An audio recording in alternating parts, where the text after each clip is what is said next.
Before we start, let's have a short word of prayers. Our gracious Lord, we want to thank you for the privilege we have to be in a place like this to learn the things we are learning. Thank you for how you have been blessing us since we started. Thank you for the many things you have been teaching us, things that will make our lives better, things that will help us to be healthier and happier and more useful. I pray that as we come to this session, you will still help us. Help us, give us understanding, and may the things we are going to learn this afternoon help us to be better people, to be more useful and more fruitful. Thank you for answering our prayers. In Jesus' name we pray. Amen. I want to welcome you to this 2023 Annual Women Conference. And I want to welcome you to this session when we are going to be having the health seminar. As you can see from the screen, the topic of our health seminar is how to use diet, intermittent fasting, and exercise to promote longevity. How to use diet, intermittent fasting, and exercise to promote longevity. Now, if you were in the conference of last year, you would have noticed that this was the same topic we handled last year, and it was my humble self that handled the topic. So when I was given the same topic again, I reminded the convener that this was what we handled last week and I was one that handled it. She said, I remember, but a lot of people are not practicing it. That's what she said. A lot of people are not practicing it. And that reminds me of a story I read some time ago about a pastor that every Sunday after Sunday, the topic of his message was, you must be born again. Every Sunday, the same topic, you must be born again. So eventually the church members became fed up with that monotonous topic. And one day, one of them summoned the courage and confronted the pastor and asked him, sir, when are you going to stop talking about you must be born again? The pastor said, until you become born again. So I'm not going to stop until you learn it, until you do it.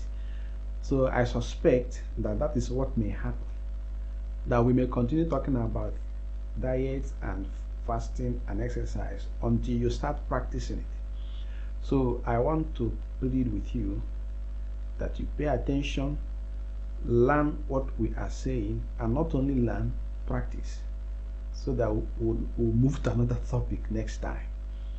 So yes, we are talking about how to use diet and intermittent fasting and exercise to promote longevity. I'm going to start with the last word, longevity. What do we mean by that? What does it mean? Well, simply put, longevity means long life, living long, or living above the average life expectancy. There is something called life expectancy. I will talk about it later. So when you exceed the life expectancy expected for your age, for your gender, then it means you have lived long. And I want to say that the scriptures are not silent on longevity. There are so many verses of the Bible that talk about longevity, that promotes longevity, that presents longevity as something to pursue. For instance, Exodus chapter 23 verse 26 said, there shall nothing cast their young, nor be barren in thy land.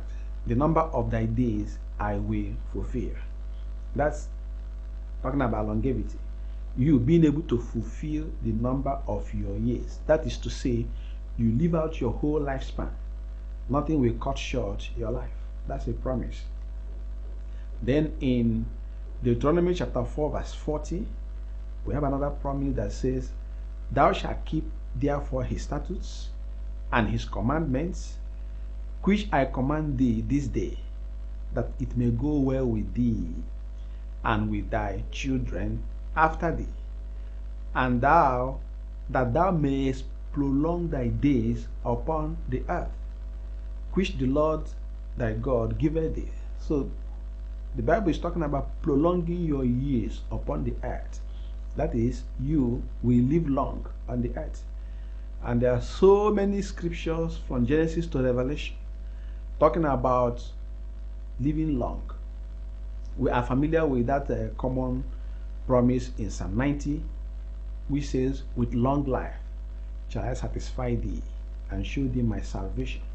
Even in the New Testament, in Ephesians chapter 6, from verse 1 to 3, when the Bible says, children, obey your parents, that it may go well with thee. This is the commandment with a promise. And what is the promise? That you may live long on the earth, which the Lord giveth thee. So living long is a promise of Scripture. This is the tribute, what I will call the tribute, God's tribute about Abraham. When Abraham died, it's like this was God's epitaph on his tombstone, God's commentary on the man. He said, then Abraham gave up the ghost and died in a good old age, an old man and full of years, and was gathered to his people. So what is that good thing that could be said about Abraham when he died? That he died in a good old age, full of years. So longevity is a promise, something that God dangles before his children. You know, when God say, obey me, do my way, walk with me, and what will I gain? Part of the things you will gain is that you are going to live long. Now, why does it matter when we talk about longevity? And we're not just talking about longevity, we're talking about healthy longevity. That is, living long in good health. Because it is one thing to live long, it is another thing to live long in health. If you live long in sickness, in debility, in disability, that will not be good. If you live long into old age, and those period was full of sickness, full of a lot of organ failures, and you are a liability to people, that one will not be good. We are talking about healthy longevity. And why does it matter? Why do we have to come back to talk about it? As I told you in the introduction, we discussed it last year, and the convener felt that we have not got it. We are not doing it yet. So the question is, why is it important? Why is it important that we should talk about it until you start practicing it? Why are we so much interested that you should live long and live long in health? Why does it matter? Well, there are a number of reasons why it matters.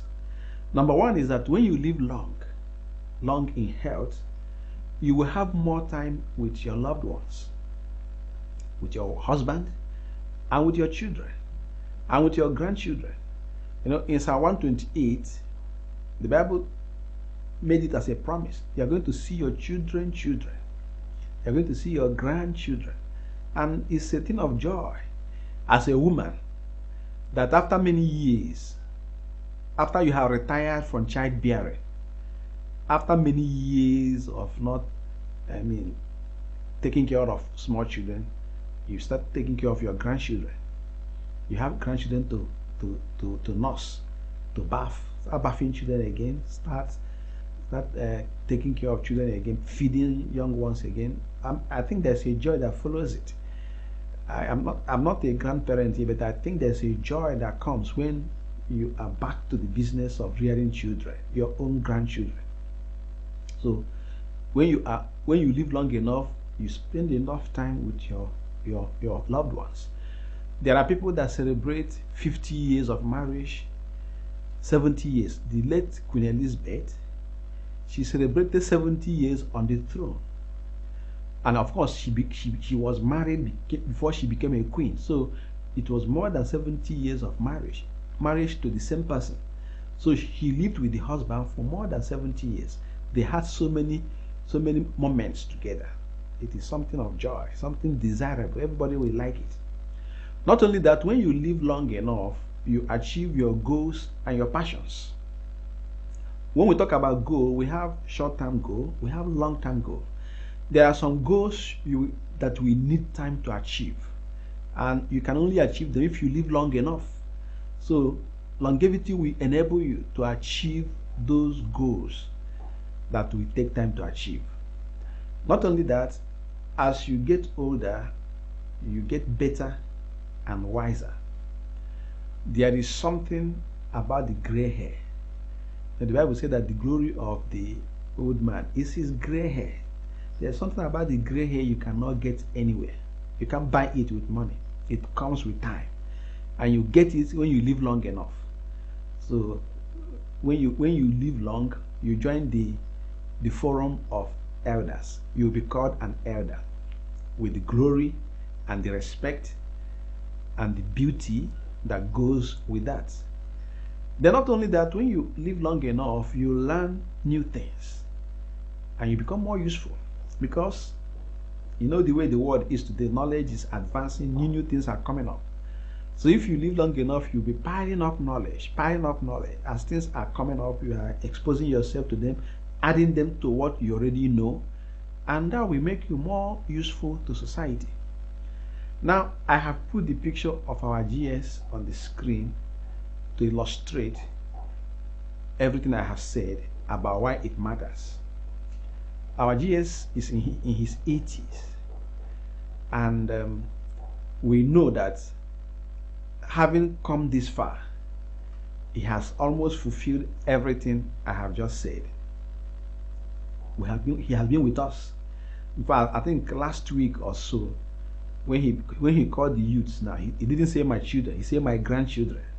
I don't know how many of you had that expression. Before he said my children, my daughter there, my son there. Now he said my grandchildren, because that definitely, he has grandchildren now. He has many children all over the world. That is it. Not only that, he has been able to achieve his goals and his passion. You see, some years ago, one of our brothers in the church here told me that he had a vision, or a dream, or a vision, whichever way you want to call it. He said he saw the GS with his hands placed on the globe. You know the globe, that's round blue, something like a ball that had the map of the world on it.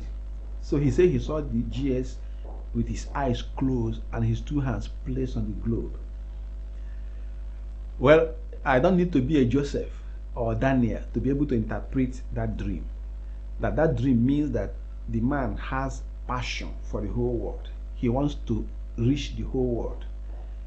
He has the whole world in his embrace. He wants to take the gospel to every nation. Now I ask you, has he achieved that? The answer is yes. How? Through GCK. And when did we start having GCK? 2021. After the pandemic. That was when he was able to achieve that passion. Now, some of you who are leaders in this church and you attend Strategy Congress in the 90s, mid 90s, late 90s, early 2000s. I started attending Congress in 1995 when I was the general coordinator of the campus fellowship. That was the first time I attended Strategy Congress. So in those days, when we go for Congress, sometimes when the GS is preaching, especially the last message of the Congress, sometimes he will be preaching as if that would be his last message. But sometimes he will start crying, and people will also start crying, as if, oh, this GS may die this year. I mean, I don't know how many of you will remember. It was, yes, it was so. Now, let me ask, if GS had died in the 90s, or even in the early 2000s, before the internet came, before smartphones came, before social media came, before GCK came, will he have achieved his dream and passion of taking the gospel to the whole world? Would it have been possible for him to be doing crusade in one place and the whole world is connected and people are connected through many devices? It wouldn't have been possible. So it was because he lived long enough, he was able to achieve his goals and passions. Not only that, let me ask you a question and I want you to answer it honestly. The GS of today and the GS of the 90s, which one is better? If you ask me, I will say the GS of today is better. Why?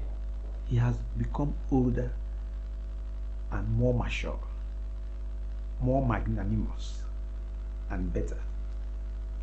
Some of us remember in those days when, maybe as choristers, if you are coming to the stage to sing and GS is sitting, you will be shaking, you'll be trembling, because you don't know the mistake you will make, and he will send you out of the stage. He has done it before, send people out of stage. Sometimes some ministers, after preaching, GS will come and flog you for some things you said and all that. But today, GS doesn't do all those things. He's more gracious, more magnanimous, more tolerant because of age and maturity. So age has made him better. And not only that, GS is learning new things. As technology is coming, bringing new things, he's still exposing himself to those things, learning and improving and becoming more useful. Now, for your information, some of these things we are doing today, this GCK, this Impact Academy, this King Cycle, they were his vision, his idea. They were from him. So he's connecting with technology, moving with technology, adapting to technology, and using technology. So he's learning new things and increasing. He's developing and he's making us to develop. He's making us to develop. So these are some of the reasons why it matters that you live long and live long in good health, so that you are going to become more useful to yourself, to your family, and to the church of God. Well, I talked about life expectancy the other time. Let me come back to it. Now, life expectancy is a kind of a measure or estimate of how long you will live. It varies from country to country, from time to time. In fact, every year the World Bank and WHO publishes new statistics of life expectancy for different countries. For most countries of the world, it has been increasing. Sometimes it will go down, sometimes it will go up, depending on situations and circumstances. So let's look at the current life expectancy 2023. On the left of the screen, you see the global average. You will see that there for men, the life expectancy is 70 years, while for female is around 76 years. On the right, you have for Africa. In Africa, the life expectancy for male is 66 years. Sorry, is 60 years for male, while for female it is 64. Then in the middle, you have Nigeria, and you see that Nigeria's life expectancy is lower than the average for the Africa and for the world. For Nigeria, for male it is 55 years, 55 and a half, and while for female it is 56. The difference is not even much. So that is life expectancy, how long you are expected to live. So longevity means you are able to go beyond the life expectancy. You see, Nigeria is one of the countries with the least life expectancy in the whole world. Now, what are the determinants of health and longevity? What are the factors that determine how long you will live? Okay, there are some factors that determine how long you will live. The first of them, I call them non-modifiable. So these are factors that you cannot change. They are not within your control. All right. For instance, issue of gender. There are factors that depend on whether you are male or female. As you have seen, female generally live longer than males in every country of the world. Female live longer. Then you have genetics. That is what you inherited or what you are made of. There are some families where they live long. Yes, some families are known for longevity. So you see people living up to 90 years, 100 years in that family. That is longevity. So if you are from such a family, you have inherited the gene for long life. Then in the second aspect, second box is the semi-modifiable.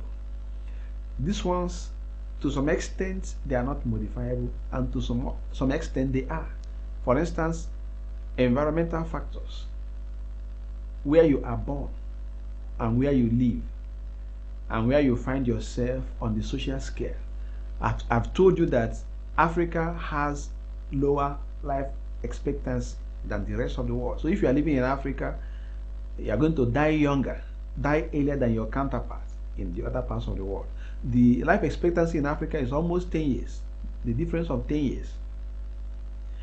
Of course, even if you are born in Nigeria, it's even worse. Your case is even worse. Then also we have socioeconomic status, which have to do with your level of education and your your income, financial status. Normally, the poor people die younger, and illiterate people die younger, because there's a triad of poverty, ignorance, and disease. Ignorance, poverty, and disease. They are triad that reduce the lifespan. Then on the right is another box which I call modifiable. These are the things that are within your control. You can do something about those ones. That's where you have diet and lifestyles. So these are things that determine how long you will live. What you eat and how you live, your habits, your practices, they are modifiable. And what we are going to discuss in this seminar, they are in that box, modifiable factors. So what are the pillars of good health? Number one is balanced diet. That one is known. Balanced diet is known. Number two is physical exercise, physical activity. Then number three is adequate sunshine, having enough sunshine. Number four is rest, sufficient rest. You know, God ordains that we should work and you should rest. There's a time to work and there's a time to rest. God put the Sabbath day once a week. After you have done your work for 6 days, 7th day you rest. Then God made day and night. In the day you do your work, in the night you rest. It is part of pillars of good health. Then having work-life balance, having balance in life, knowing how to manage your life so that you are balanced. You don't put stress upon yourself. Then number 7 now is mental attitude, positive attitude, the way you look at life, the way you respond to circumstances and situations and things that happen. These are the things that are pillars of good health. So let's look at that topic again, how to use diet, intermittent fasting, and exercise. So there are 3 things that are involved. In this our seminar, there are 3 things we need to look at. The first is diet, the second one is fasting, and the third one is exercise. So we are going to take them one by one because they are the things we need to practice. Remember, I told you we are taking this topic again because it was found out that people are not practicing what they were taught. So what are those things that we need to practice? We are going to take them one by one. The first one is diet, what you eat. And when we talk of diet, we talk about healthy eating and unhealthy eating. So what do we mean by unhealthy eating? Unhealthy eating consists of eating the wrong food, or eating the wrong size, or eating at the wrong time. So these are the 3 components of unhealthy eating. Eating the wrong food, that is, what you are eating is not healthy. Or eating the wrong size, the quantity you are eating is not healthy. Or eating at the wrong time, the food may be right, the size may be right, but the timing is not right. So these are the things we need to look into. So what do we call wrong food? What do we call wrong food? We have examples. The first example here is red meat. Red meat. It has been established that red meat is not healthy, especially when you are 40 and above. Well, for children, maybe no harm. For teenagers, maybe no harm. But for people like you in your 40s, in your 50s, red meat is not a good food. Then we have fast food. Fast food, what we call fast food or junk food. Not good, not healthy. Then we have pastries. All these things that are baked and all that. Snacks also, pastries. Then we have soda, soft drink, Yes, we don't drink beer and we drink mineral and soft drink. It doesn't mean that they are healthier than alcohol. No, they are not. Then we have salted food, popcorn, and the rest of the things that have too much salt, roasted and salted. Now, what is the problem with all this food? What is wrong with them? Number one is the sugar. They are wrong because of sugar. Most of them have a lot of refined sugar, what we call refined sugar. Refined sugar is not good for health. They are called empty calories. That is to say, they don't have nutrient value. No nutrient value. There's no mineral, no vitamin, no real benefit. They will just spike your blood sugar rapidly. They raise the blood sugar so high, okay, and they will drop. So it's not good for health. Then also salt. Many of these food, they have salt, and salt also is not very healthy. Yes, salt is good. Bible says salt is good at a very good quantity, manageable quantity. Salt is useful in many ways, but too much of salt can be a problem, especially for us in Africa, black people. There is something called black hypertension. It's a phenomenon. It is known, and it's a hypertension that is common to black people, and it's because of salt. It is said that evolutionary during evolution we lived in an environment that is salt deficient, and so our body learns how to thrive with little salt. So when you expose the body to too much salt, the body may not be able to handle it very well. So we have black hypertension. Then also such food have a lot of saturated fats. Okay, and that is also not good. Then we have such food that are also processed, and in the course of processing, you denature the food, you tamper with the food, you distort the food, destroy some nutrients, and then there's a lot of added sugar or salt to make it taste good, additives, sweeteners, coloring, and the fragrance and the rest of them. So that is what is wrong with food. So these are what we call wrong food. They are wrong food. Then which one is right? Right food. We have fruits. Any type of fruit. Mango, orange, banana, pineapple, and a host of them. Watermelon, they're all good. Then you have vegetables.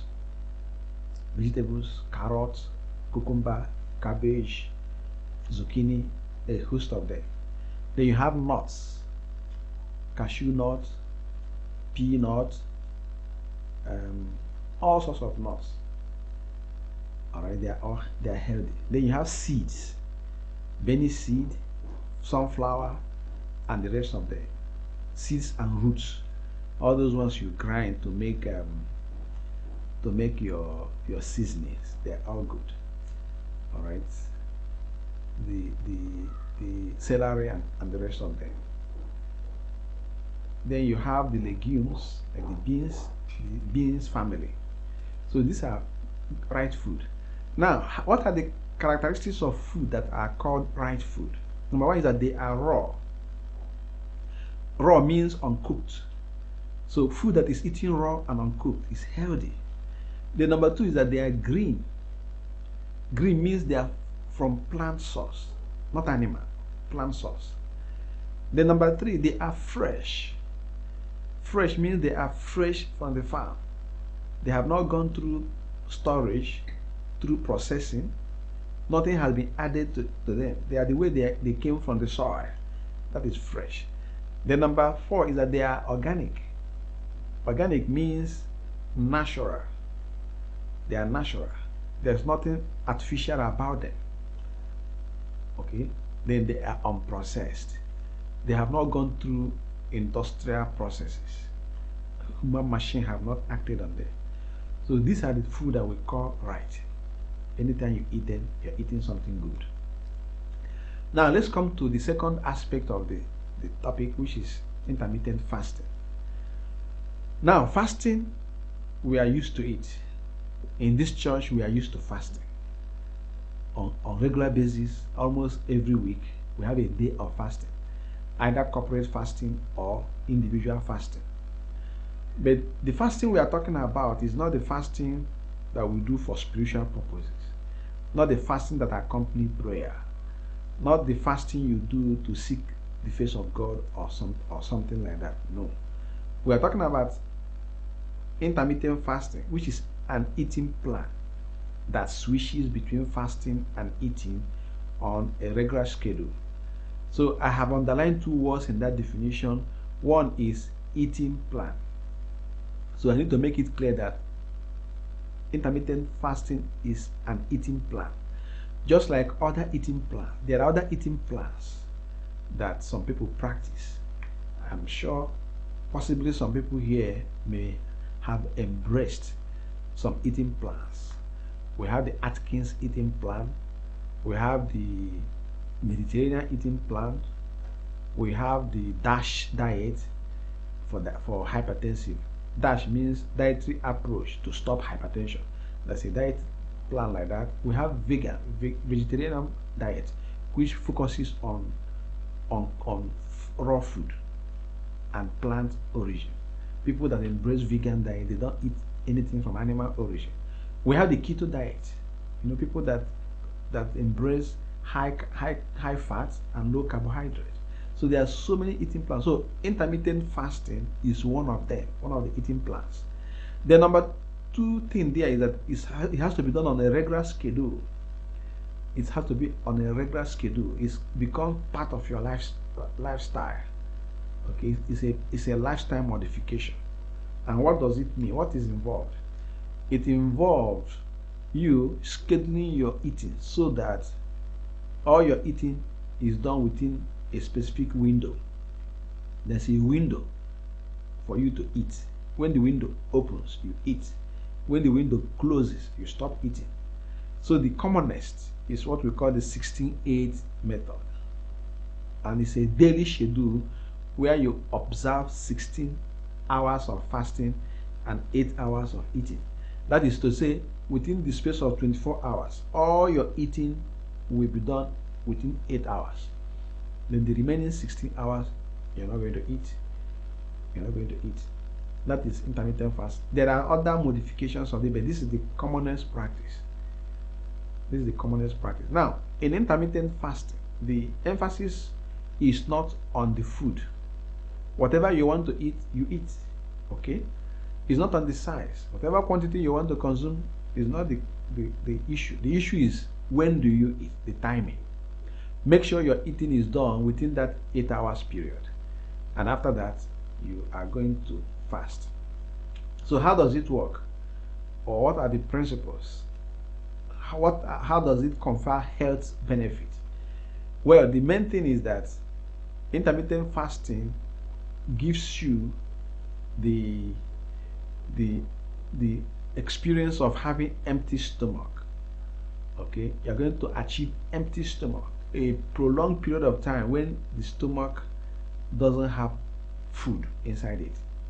So you allow your body adequate time to digest the food you have eaten. So before your next meal, you have handled the one you have eaten before. Because this our routine 3 square meals a day sometimes do not allow the body to have that privilege of having empty stomach. An empty stomach has benefits.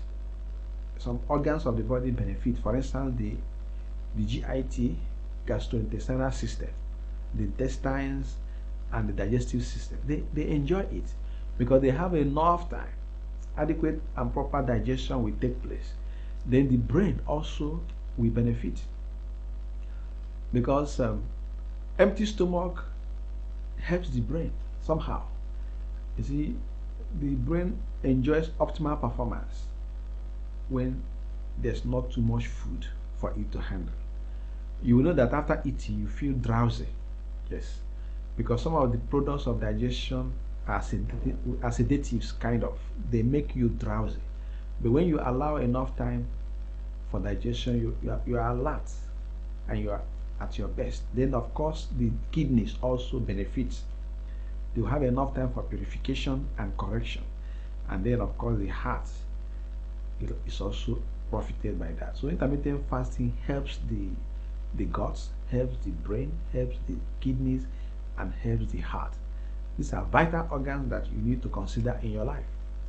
Now let's come to the last aspect. Let's come to the last aspect of the discussion, which is exercise. And you will discover that exercise may prove to be the most impactful, the most important aspect of the whole thing. You know, I want to introduce you to the man you are looking at the screen there. His name is Dr. John Schaffenberg. Dr. John Schaffenberg. That man is a medical doctor. He's a medical doctor and also a nutritionist. So he specializes in dieting and counsels and teaches people on proper eating. That man is over 100 years. He's still alive and he still drives his car. He's alert and healthy. So he has something to say about exercise, and I want you to listen to him. I hope the video will play. Listen to what he has to say. For every hour you exercise, you will live 3 hours longer. Pretty good, isn't it? That's part of the Harvard-London study. It was 2 hours, but it changes. Now 3.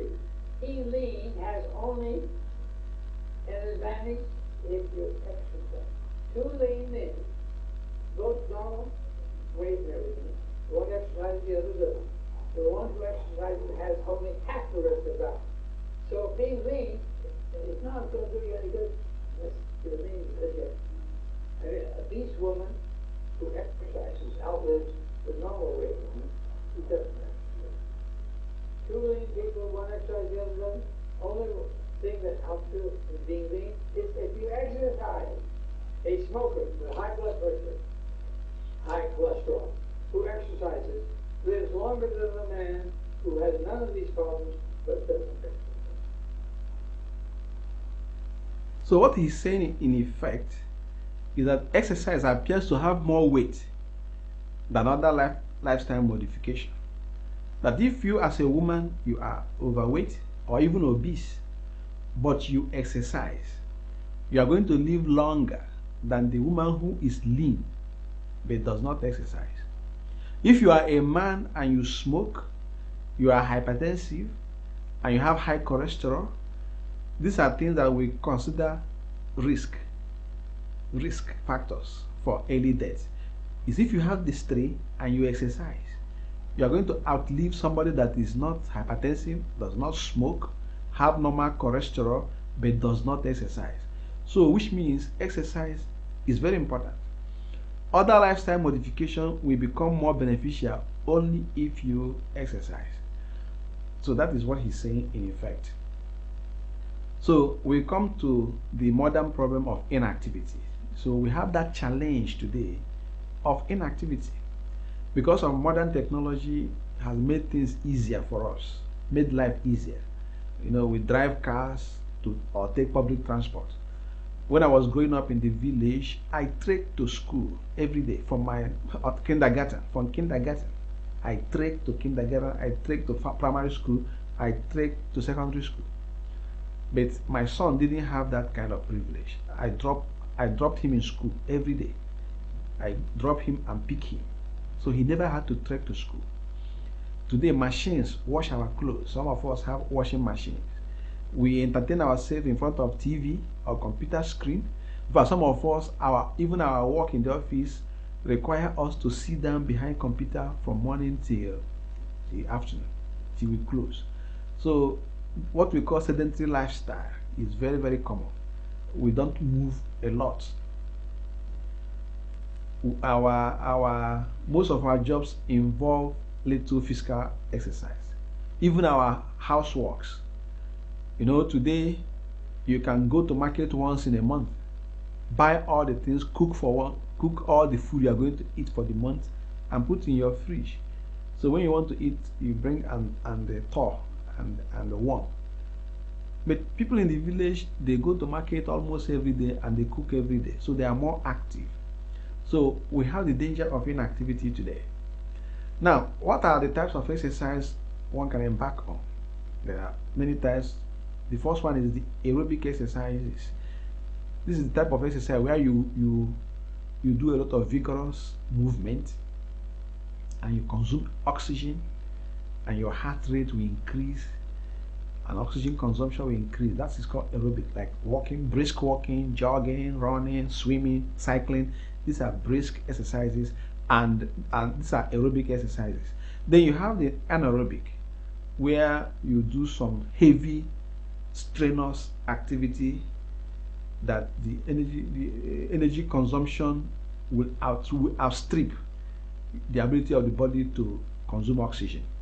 So the body will end up using anaerobic means, burning the fat to generate energy that you need for those activities. Some of them include strength training like carrying weights, weightlifting, squatting, stretch exercises, balance training, and all that. These are all types of exercise you can embark on, and you can do them at home, do them at work, go to gym to do them. So before we close, I want to make some notes on exercise. And what I want to say is that anybody can exercise, no matter your age. Whether you are 18 or you are 80, you can exercise. Whether you are 17 or 27, you can exercise. And exercise is both prophylactic and therapeutic. That is, you can use it to prevent diseases. You can use it to delay onset of diseases. You can even use it to reverse some conditions. So that's exercise. And little and regular is better than much and irregular. It's better you do little than you want to do a vigorous exercise once in a while. It's better you do little on daily, regular basis, either 3 times a week or so. In fact, there's a recommendation. The recommended dose of exercise that will do you good is about 150 minutes per week. 150 minutes is 2.5 hours.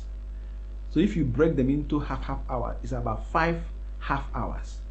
So if you do half hour of exercise 5 times in a week, that will be good. If you devote 30 minutes a week for exercise, 30 minutes per session 5 times a week, that is a good practice. If you do it on a regular basis, it will do you good. But note that if you already have a health challenge, a health condition, existing condition, it will be good to seek medical counsel, medical advice before you embark on any exercise. It's good.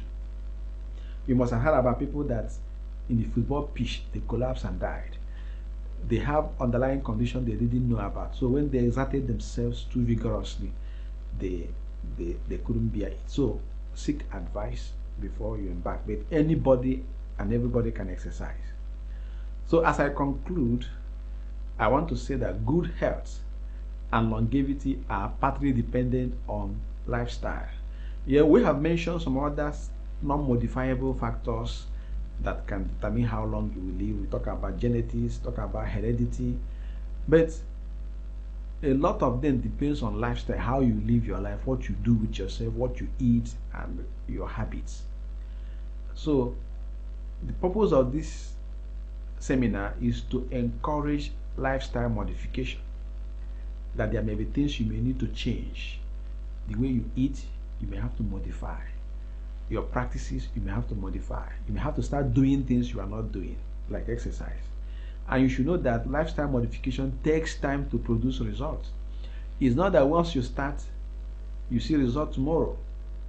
Many people have been discouraged. They start a form of dieting and they expect that I do it 1 week, I will lose weight, and after 1 week nothing has happened. They abandon it. No, you have to be consistent over time. and it requires discipline and determination. It's when you start, continue. And regular and consistent are the keywords. You have to be regular and you have to be consistent.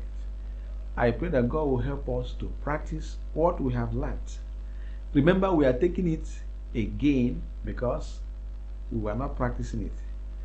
We were told that the reason we are taking it is that people were not practicing it. So let's practice it so that next year we will not talk about this thing again. Thank you, and God bless you, and God give you grace to practice what you have learned. Bye bye.